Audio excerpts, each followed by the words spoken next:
Hi friends, all good work in the all-rounder guy on the YouTube channel. Like so, ഇന്നത്തെ വീഡിയോയിൽ നമ്മൾ ഉണ്ടാക്കാൻ പോകുന്ന മാഗി കൊണ്ടാട്ടമാണ് ഗൈസ്. അപ്പം വളരെ സിമ്പിൾ ആയിട്ട് ഉണ്ടാക്കിയെടുക്കാം. ഓക്കെ, അപ്പം നമുക്ക് വേറെ വീഡിയോയിലേക്ക് പോകാം.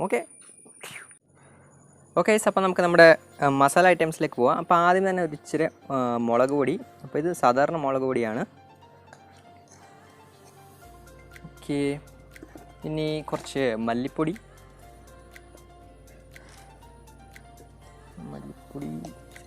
ഇട്ടിട്ടെ, പിന്നെ ഇച്ചിരി മഞ്ഞൾപ്പൊടി, അത് കഴിഞ്ഞിട്ട് ഇച്ചിരി ജിഞ്ചർ ഗാർലിക് പേസ്റ്റ്,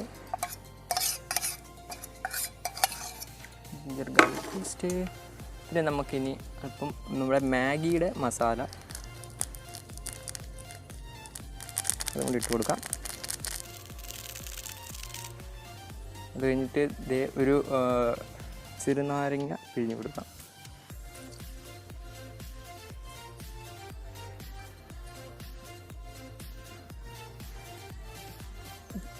ഒരു ചെറുനാരങ്ങ ഫുള്ള് പിഴിഞ്ഞ് കൊടുക്കാം.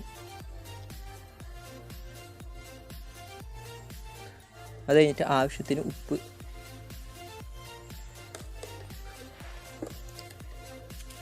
അപ്പോൾ ഇനി നമുക്ക് നമ്മുടെ മസാല ഇളക്കി കൊടുക്കാം, മിക്സാക്കി എടുക്കാം.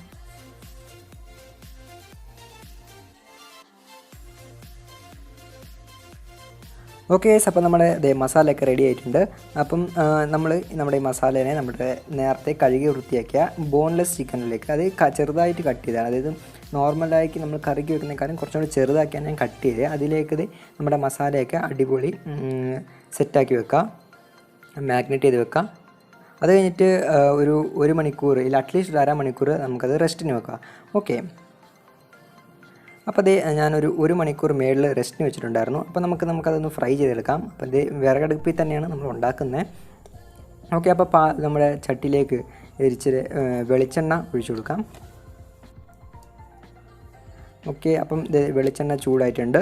വെളിച്ചെണ്ണ ചൂടായതിലേക്ക് നമ്മുടെ ഇറച്ചി, നമ്മുടെ ചിക്കൻ മാഗ്നേറ്റ് ചെയ്ത് വെച്ചത് നമ്മൾ അത് ഇട്ട് കൊടുത്ത് നമുക്കൊന്ന് ഫ്രൈ ചെയ്തെടുക്കണം. ഓക്കെ, അപ്പം ഞാൻ 2 ആയിട്ടാണ് വറുത്തെടുക്കുന്നത്. അപ്പോൾ രണ്ടാമത്തെ പോർഷനാണ് ഇത്. അത് ഇടയ്ക്ക് ഇങ്ങനെ മറച്ചിട്ട് കൊടുക്കാം. അതിട്ട് നല്ല അടിപൊളിയായിട്ട് ഫ്രൈ ആകുന്നവരെ നമ്മൾ ഫ്രൈ ആക്കി എടുക്കാം.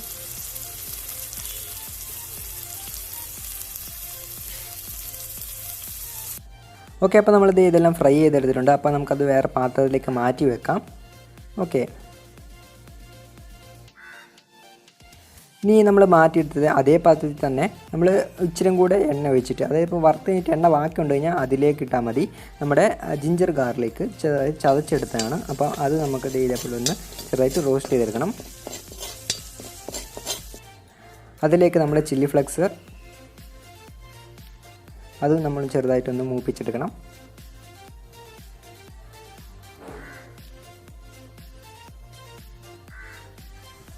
അതിലേക്ക് അല്പം സവാളയും കൂടെ അരിഞ്ഞിട്ടിട്ടുണ്ട്. അപ്പോൾ അതെല്ലാം നമുക്കൊന്ന് നല്ല മൂപ്പിച്ച് ഒരു ബ്രൗണിഷ് കളറാക്കി എടുക്കണം. ഓക്കെ,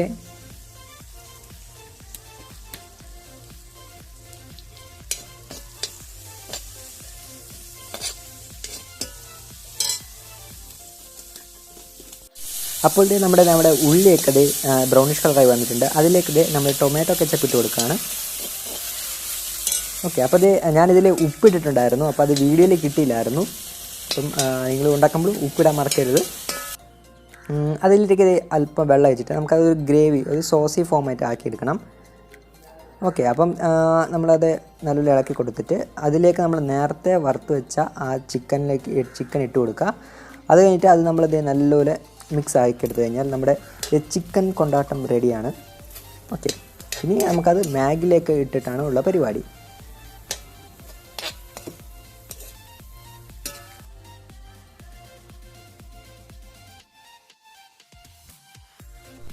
അപ്പോൾ നമ്മൾ മാഗി എടുത്തിട്ടുണ്ട്. ഓക്കെ, അപ്പം അതിൻ്റെ മസാല ഇതാണ്. അപ്പം ഒരു മസാല നമ്മൾ നേരത്തെ ചിക്കൻ ഫ്രൈ ചെയ്തപ്പോൾ ഇട്ടായിരുന്നു. അപ്പം നമ്മൾ സാധാരണ നമ്മുടെ മാഗി ഉണ്ടാക്കിയെടുക്കാം. അപ്പം മാഗി അങ്ങനെ ഇതേപോലെ വേവിച്ചെടുത്ത് കഴിഞ്ഞിട്ട് അതിലേക്ക് നമ്മുടെ നേരത്തെ ഉണ്ടാക്കിയ ചിക്കൻ കൊണ്ടാട്ടം നമുക്ക് ഇതിലേക്ക് മിക്സ് ചെയ്ത് കൊടുക്കാം.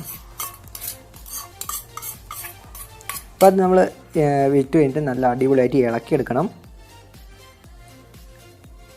അപ്പോൾ അത് നല്ലപോലെ മിക്സ് ചെയ്യാം.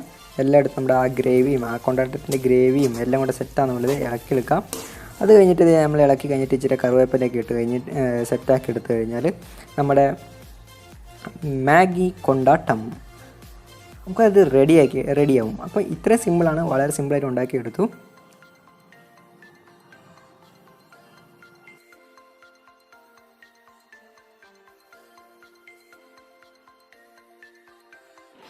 ഓക്കെ ഗൈസ്, അപ്പോൾ നമ്മുടെ ഇത് ഓൾമോസ്റ്റ് തീരാറായിട്ടുണ്ട് കഴിച്ച്. ഞാൻ കഴിച്ചിട്ട് എനിക്ക് നല്ല സ്പൈസി ആയിട്ട് ഫീൽ ചെയ്തു. ഇച്ചിരി പുളിയൊക്കെ ഉണ്ട്, കുഴപ്പമില്ല, അടിപൊളി സാധനം, അടിപൊളി എരിവുണ്ട്. ഓക്കെ ഗൈസ്, ഇതേ നമ്മുടെ അടുത്ത് പിള്ളേരൊക്കെ ഉണ്ട്. ഇതേ പിള്ളേർ കഴിച്ചോടുണ്ട്. അപ്പോൾ പിള്ളേരോട് ചോദിക്കുക എങ്ങനെയുണ്ട്.